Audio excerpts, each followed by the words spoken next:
Convido os irmãos para que abram suas Bíblias no texto do profeta Abacuque. Abacuque, capítulo 3. Nós vamos ler do verso 1 em diante.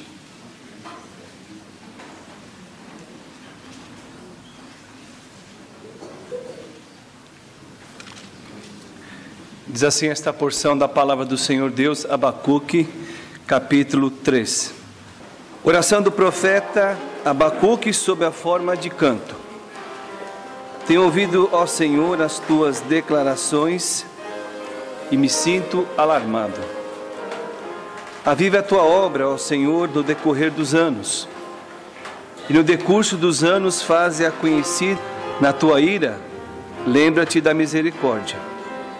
Deus vem de Temã, e do monte Parã vem o Santo. A sua glória cobre os céus, e a terra se enche do seu louvor. O seu resplendor é como a luz, raios brilham da sua mão. Ali está velado o seu poder. Adiante dele vai a peste, e a pestilicência segue os seus passos. Ele para e faz tremer a terra. Olha e sacode as nações. Esmigalham-se os montes primitivos, os outeiros eternos se abatem. Os caminhos de Deus são eternos. Até o verso de número 6 desta porção da palavra do Senhor Deus. Que Ele esteja aplicando esta porção em nossos corações nesta noite.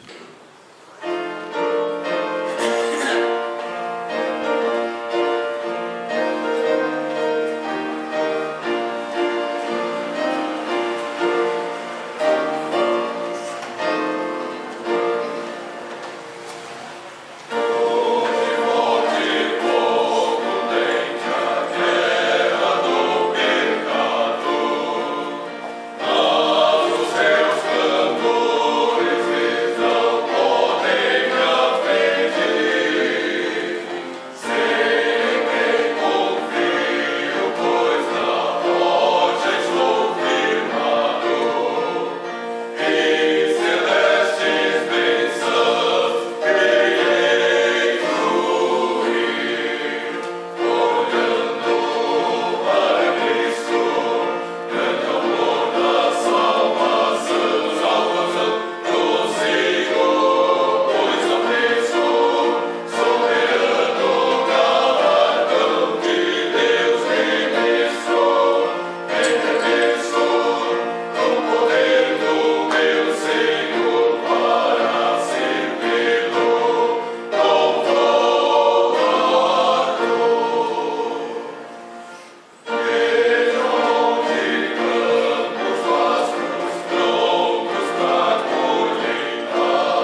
Bem, vamos orar. Pai, nós precisamos ouvir a Tua voz, Senhor. E nós sabemos que é através dela que nós recebemos de Ti o alimento para as nossas almas. É através da Tua palavra, Senhor, que os nossos corações são fortalecidos em meio a tantas circunstâncias que nós não temos domínio sobre elas, mas o Senhor conhece todas as coisas. E portanto, ó Deus, pedimos-te que Tu ilumines o nosso coração para ouvirmos a Tua voz e assim glorificarmos o Teu santo nome. Essa é a oração que nós fazemos em nome de Jesus. Amém. Quando nós falamos a respeito de avivamento, isso causa uma certa dificuldade no nosso meio. Porque, no geral, quando você fala de avivamento, está associado a algumas condutas, alguns pensamentos que nem sempre estão de acordo com aquilo que nós fomos orientados. Então, praticamente, nós temos uma certa resistência natural quando esse assunto é apresentado de uma maneira distorcida. Mas, há algum tempo atrás, Martyn Lloyd-Jones, ele foi trazido ao nosso país através de uma editora, Publicações Evangélicas Selecionadas. E durante muito tempo, o responsável por aquela editora publicou inúmeros livros que nós lemos. Por exemplo, Depressão Espiritual, ou ainda o Sermão do Monte, ou Comentários de Efésios, ou Romanos, e outros mais. Mas houve um dado momento que aquela editora publicou um livro sobre avivamento, que foi justamente publicado, escrito por Martyn Lloyd-Jones. Esse livro trouxe uma certa dificuldade na compreensão desse assunto, porque é resultado de uma comemoração na Inglaterra de um avivamento que aconteceu na região da Escócia. Isso foi em 1959. E naquele ano houve uma comemoração e ele se reportou aos 100 anos anteriores daquilo que havia acontecido lá naquela localidade. E ele trabalha esse conceito e ele então mostra sobre o compromisso que nós temos, a partir das Escrituras, de termos um conceito correto sobre esse assunto. Alguns pastores leram, mas não entenderam muito bem o espírito da coisa. Mas uma coisa é verdade.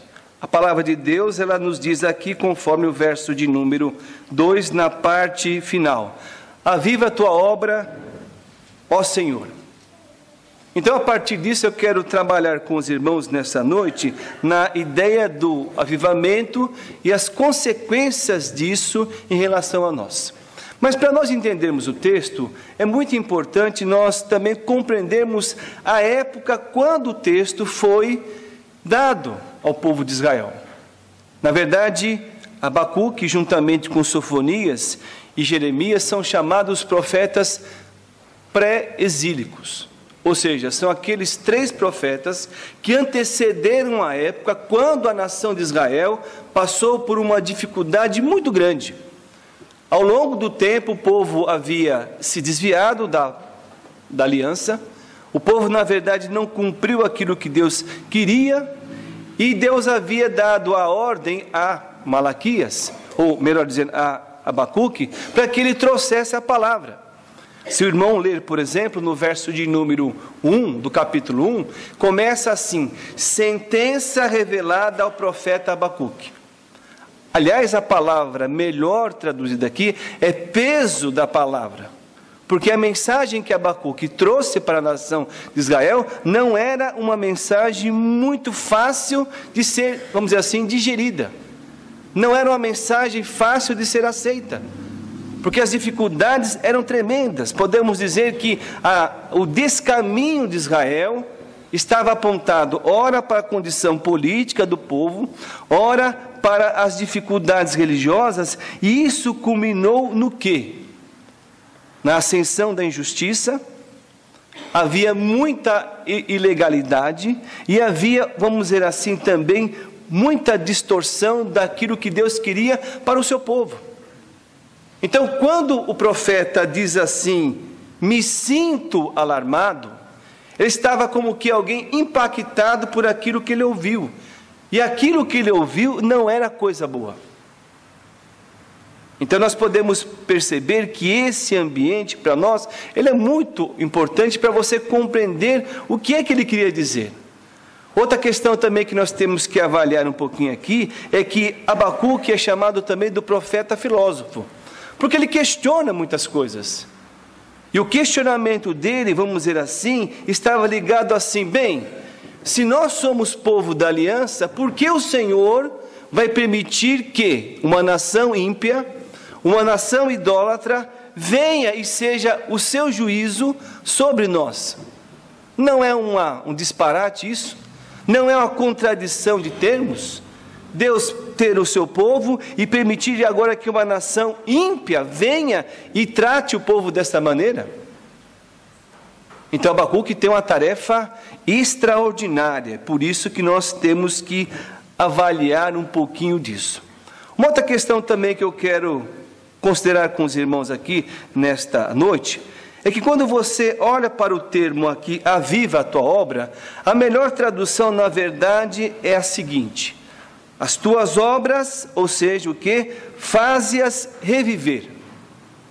Esta talvez seja a melhor tradução desse texto, para que nós então venhamos tirar algumas coisas e não apontarmos apenas para esses movimentos que muitas vezes nós não aceitamos, atuais, que ou estão relacionados com o quê? Com o avivamento. Olhando nessa perspectiva, eu quero ainda, antes de nós considerarmos o texto, nós temos que colocar 3 coisas que nós julgamos importantes. A primeira delas é que Deus é soberano sobre todas as coisas. Martin Lloyd Jones, durante todo o seu ministério, ele orou por avivamento. À luz daquilo que havia acontecido na Escócia, ele entendia que a nação da Inglaterra, ou a outra parte, precisava também passar por esse processo. E ele clamou a Deus constantemente. E chegou quase no final do seu ministério e nada disso havia acontecido. Aquela experiência que havia acontecido 100 anos, 1859, não se repetiu na Inglaterra. Então ele compreendeu o seguinte: olha, todas as coisas vêm de Deus. E elas não podem ser vistas como produto da engenhosidade humana. Tais coisas não podem acontecer em função de um certo tática ou técnica que nós, porventura, podemos produzir. E isso para nós é algo muito importante, porque nós temos que avaliar que Deus, o Filho de Deus, é aquele que, de uma maneira particular, é o doador da vida, é aquele que, na verdade, é Senhor da igreja, é aquele que é o cabeça da igreja, e Ele, particularmente, o que Ele está agindo no meio da história. Então, isso para nós é muito importante. Então, toda espécie de reviver espiritual aqui, que seja produto humano, tende o que? A falência. Essa é a primeira questão. A segunda questão que nós não podemos esquecer é que Cristo, como nós encontramos lá em Apocalipse, no capítulo 3, verso 1 e 2, é aquele que conhece de fato o que? A condição da igreja. Às vezes nós podemos achar que nós temos uma avaliação muito apurada do que está acontecendo com as pessoas, mas nós somos falíveis. E quando você lê esses textos de Apocalipse 3, 1 e 2, você perceberá que ele é aquele que conhece as obras e sabe perfeitamente o que se passa no meio do seu povo. Então, se de fato isto é uma verdade, então nós temos que avaliar que Ele é aquele que ama o seu povo, Ele é aquele que na verdade tem um profundo interesse pela sua igreja e Ele a trata como Ele bem quer, porque o nosso conhecimento, ele é falível. E a última questão importante que nós julgamos para nós avaliarmos esse texto é que essas duas coisas não nos impedem de fazermos o quê? Orarmos. Senhor, refazes ou fazes viver a tua obra. Então nós temos que colocar isso como sendo algo diante do Senhor. Nós temos que orar. Quando nós vemos um quadro difícil, dificuldades que muitas vezes contrariam as nossas percepções, que muitas vezes contrariam os nossos valores cristãos e que muitas vezes nós não aceitamos, rejeitamos claramente. O que fazer é orar, assim como Abacuque fez. Tenho ouvido, ó Senhor, as tuas declarações e me sinto alarmado. Aviva a tua obra, ó Senhor, no decorrer dos anos. Então, esta questão para nós é muito importante. Quanto tempo também nós temos gastado a fim de suplicar, como o profeta faz isso? Como ele coloca esse aspecto como sendo primordial. O quadro aqui, na verdade, quando ele diz assim, olha, eu tenho ouvido, ó Senhor, as tuas declarações. Ou seja, aparentemente a obra de Deus estava por um fio, do ponto de vista humano. Tal era a compulsão dos erros, tal era as dificuldades da igreja, tal era a prevalência dos problemas, que aparentemente estavam como que sufocando a manutenção e a existência da igreja. E mesmo assim, o que é que ele faz? Aviva, Senhor, a tua obra. E eu pergunto, e você deve responder no seu próprio coração, você tem feito isso? Quando em meio aos embaraços cotidianos com os quais nós convivemos, nós temos colocado isso diante do Senhor Deus? Qual é o papel nosso nessa história? Então eu quero agora elaborar algumas ideias sobre esse texto. Quando é necessário um avivamento? E eu quero responder isso com algumas afirmações. A primeira delas é que o avivamento, ou essa ação de Deus, é necessária, por exemplo, quando nós não temos, ou quando não existe mais no meio do povo de Deus, o desejo por conhecer aquilo que nós chamamos de sã doutrina. Ou quando nós, na verdade, não temos aquele desejo de conhecer as Escrituras da forma como ela nos fala. Ou quando nós, na verdade, deixamos a palavra de Deus em um segundo plano. Então, nesse ambiente, quando isso acontece, é muito oportuno observar que essas coisas não ficaram no passado.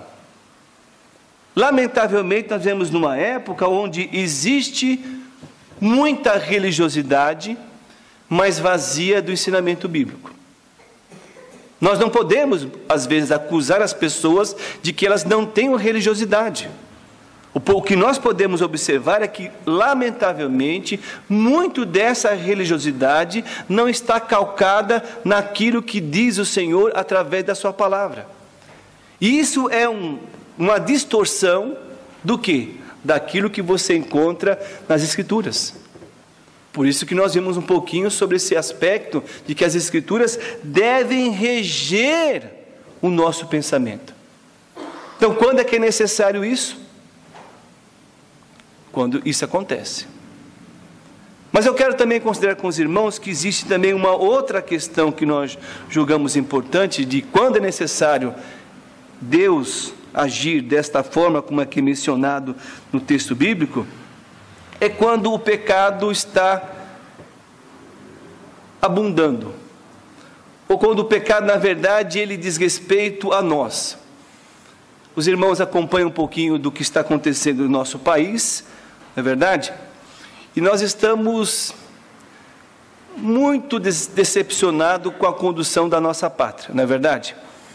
Porque tem emergido tantas denúncias de uma maneira tão pujante, vamos dizer assim, tão forte, que nós estamos quase que num estado de incredulidade. Basta ver em quem você vai votar. Não é mesmo? É corrupção para cá, é comportamento absurdo para lá. E a questão que eu quero colocar é que esses problemas não estão fora das portas da igreja. Às vezes bate a nossa porta também. Eu só quero recapitular aqui um fato que aconteceu há alguns anos atrás, quando começou essa operação chamada Lava Jato, de que, por exemplo, o presidente da Câmara dos Deputados, ele foi num culto de uma igreja evangélica e foi pedir a bênção de Deus naquele culto. E lá fez aquela não aquela festa, né, mas aquela gratidão a Deus. E hoje esse mesmo indivíduo está onde? Na cadeia. Ele é evangélico. Ele aparentemente é um homem temente a Deus. Então essa questão desse pecado que está abundando, na verdade não é algo apenas que diz respeito ao que está fora da igreja, está dentro ou próximo às nossas portas. E como é que nós convivemos com essa situação, sendo que o próprio povo de Deus, muitas e muitas vezes, ou ele é omisso, ou ele é coparticipante desses erros? Quando isso acontece, nós podemos observar que é preciso clamar a Deus. Jeremias capítulo 5, verso 10, ou ainda Isaías 59, de 1 a 15, eles clamaram contra essa situação de erro, do pecado abundando às portas da igreja. Essa é uma situação com a qual, por exemplo, nós não podemos compactuar. Então temos que fazer do texto bíblico algo necessário para nós. Senhor, aviva a tua obra. Mas eu quero ainda pensar com os irmãos uma segunda questão que nós julgamos de grande importância, quando é necessário também esse avivamento. É quando, por exemplo, são poucos aqueles que não estão vivendo em uma íntima comunhão com Deus. Aliás, a ideia que você vê aqui no texto bíblico, na verdade, Abacuque está clamando a Deus para que o povo volte a ter, num certo sentido, uma intimidade com Deus. Um dos textos que nós destacamos em Abacuque, e que ele é aplicado no Novo Testamento em Romanos, é: o justo viverá pela fé, não é isso? Mas como é que pode um justo viver pela fé num ambiente de tamanha ostentação, um ambiente de tamanha rejeição à verdade de Deus? É quase que impossível nós podermos ver isso. Mas Abacuque não disse deles: olha, o justo viverá pela fé. O justo, na verdade, é aquele que procura ter uma íntima vida com Deus, uma vida de comunhão com Ele, em meio a qualquer circunstância com a qual ele conviva.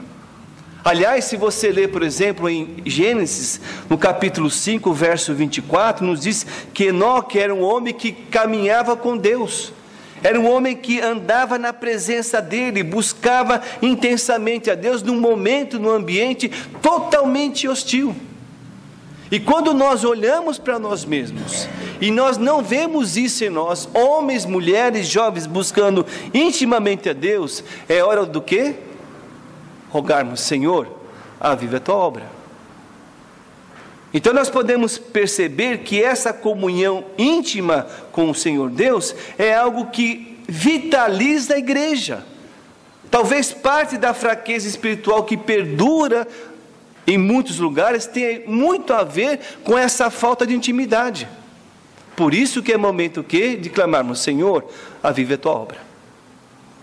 Mas eu quero ainda pensar uma outra ideia e última sobre quando é necessário avivamento. Podemos dizer quando nós temos algumas condutas como cristãos que não nos distingue do mundo no qual nós vivemos. Como diz Romanos capítulo 12, verso 1: rogo-vos, pois, irmãos, que apresenteis os vossos corpos em sacrifício vivo e agradável a Deus. Não é isso? Mas diz também assim que nós temos o quê? Que não conformar com este mundo. Aliás, uma das dificuldades que nós estamos vendo atualmente é que nessa questão do fato de nós não termos um comportamento, um parâmetro distinto com aquilo que as Escrituras nos diz, isso traz problemas gravíssimos no nosso testemunho. Não sei se os irmãos estão acompanhando também, recentemente na Pensilvânia, nos Estados Unidos, um grupo aproximado de 1.000 pessoas denunciaram ações de padres pedófilos, não foi isso? Quer dizer, que horror, que coisa horrível.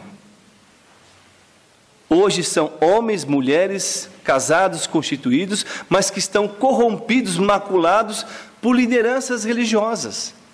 Talvez diga, bem, isso é um problema lá deles. Esse comportamento de lá, não, na verdade, se você ler recentemente também, um casal fez a mesma coisa com a criança de 3 anos, pastor e a sua esposa. Esse padrão de conduta, na verdade, nos coloca na mesma condição de pessoas que muitas e muitas vezes se dizem tementes a Deus, mas não o são do coração.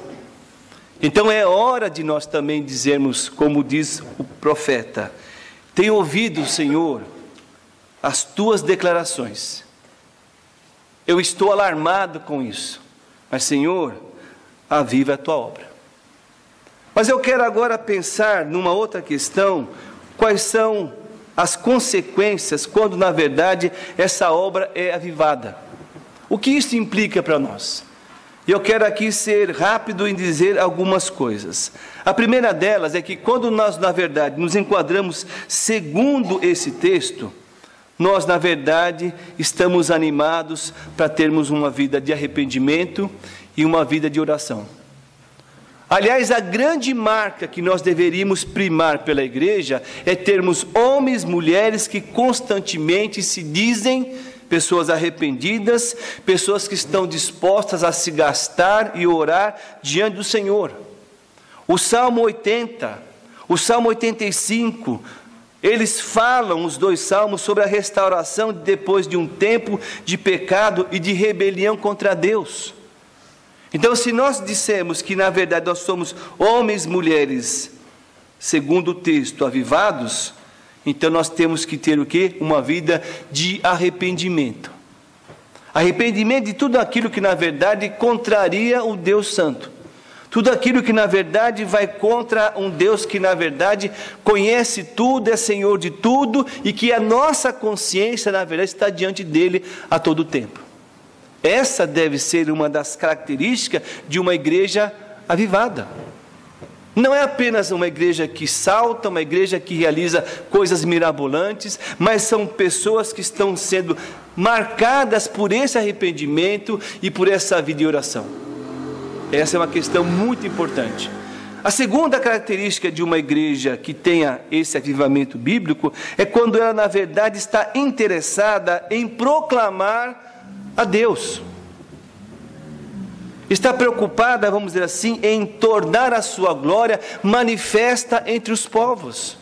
Aliás, nós temos lido inúmeros textos que nos falam sobre isso. O Salmo 96, o Salmo 67, são textos que nos falam sobre a necessidade de nós compartilharmos do seu amor, da sua graça, da sua justiça, aqueles que ainda não conhecem. Avivamento não é evangelização, são coisas distintas, mas como consequência da visão que nós temos de Deus, nós vamos desejar o quê? Proclamar isso a outras pessoas. Se há alguém que pode mudar o curso da vida das pessoas, esse alguém é o Senhor. É através da sua palavra, como foi lido hoje de manhã, em Romanos capítulo de número 10.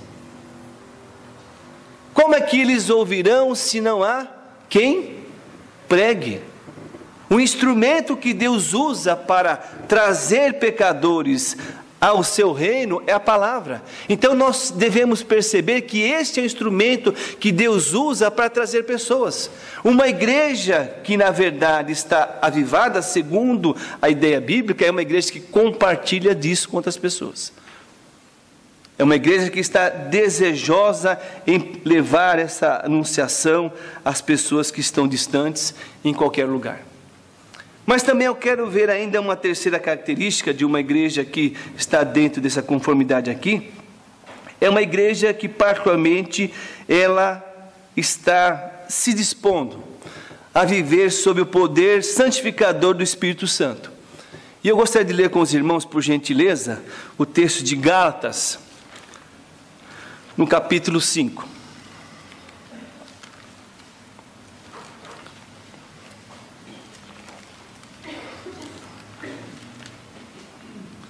Verso 16.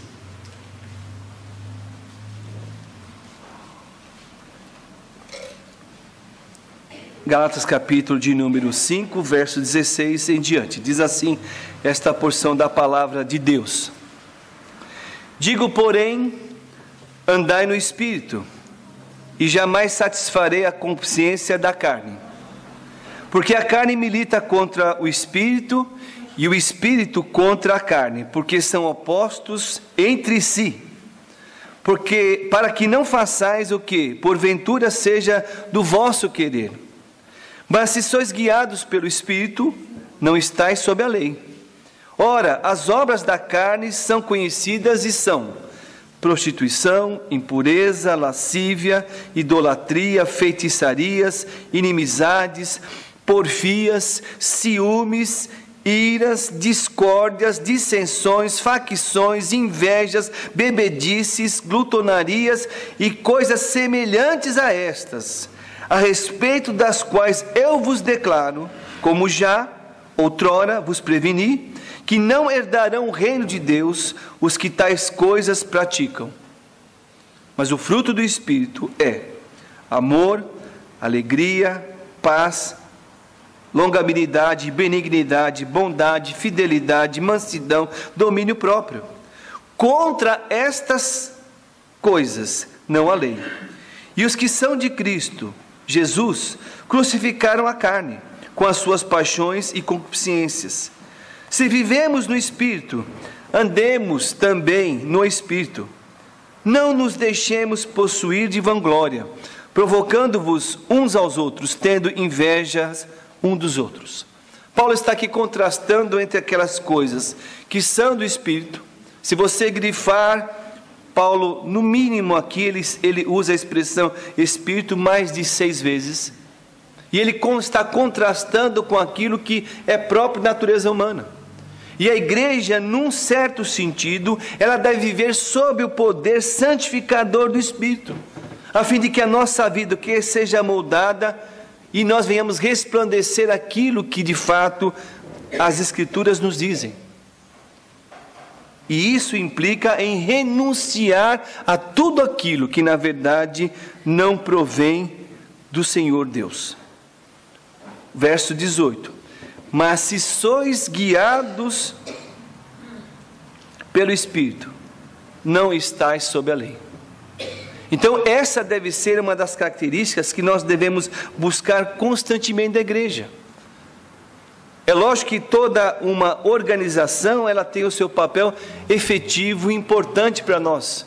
Mas uma das coisas que nós não podemos descartar em momento algum, que uma igreja que vive, segundo o texto de Abacuque, no poder do Espírito, é uma igreja que na verdade vai glorificar constantemente ao Senhor Deus.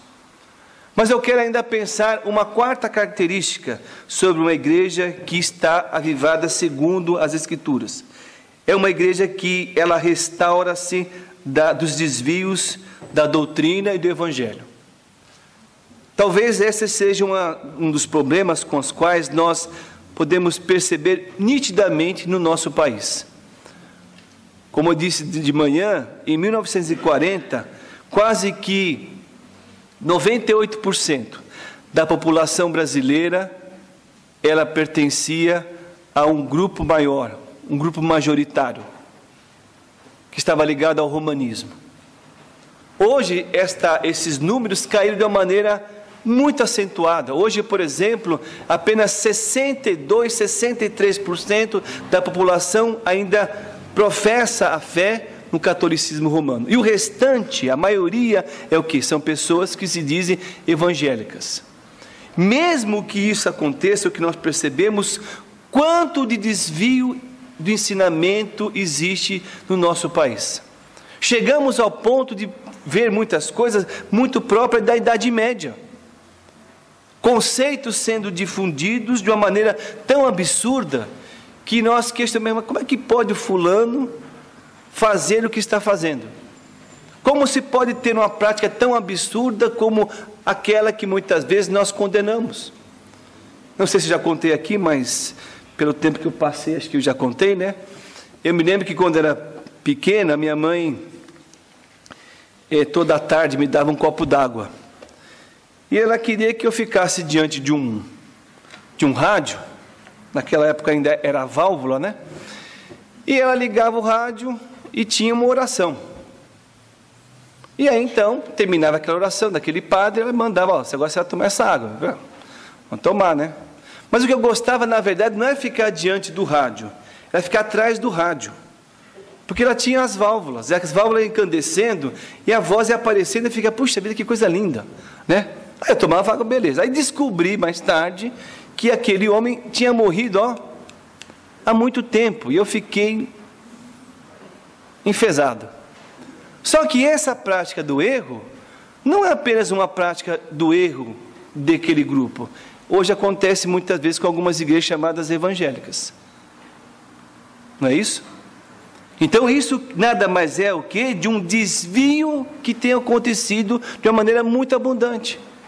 Então nós temos que avaliar, segundo as Escrituras, que quando nós restauramos o ensinamento, então esse desvio, na verdade, ele vai nos conduzir agora à pureza. Por isso que nós temos que estar atentos a tudo aquilo que está acontecendo em nosso derredor. Mas isso tudo, segundo o que nós vemos nas Escrituras, não invalida aquilo que nós encontramos no profeta Abacuque, lá no capítulo 3. Senhor, aviva o quê? A tua obra. E eu quero olhar para o texto bíblico ainda e ver um último detalhe que nos chama a atenção, é quando ele diz assim, no decorrer dos anos. Lá no final, no versículo seguinte, e no decurso dos anos. Por que ele enfatiza isso? Porque às vezes essa situação ela pode ser cíclica, pode se repetir. Mas a obra do Senhor Deus, ela não pode, na verdade, ficar circunstanciada a esses problemas. Nós temos que entender que o Deus a quem nós servimos é um Deus que age, que continua interessado na sua igreja, no seu povo, ao longo do tempo, ainda que haja essas dificuldades. Por isso que nós temos que olhar para as Escrituras e termos no nosso coração, Senhor, a igreja é tua, faze a tua obra, Senhor. Seja eu um instrumento teu na tua vontade para fazer aquilo que te agrada.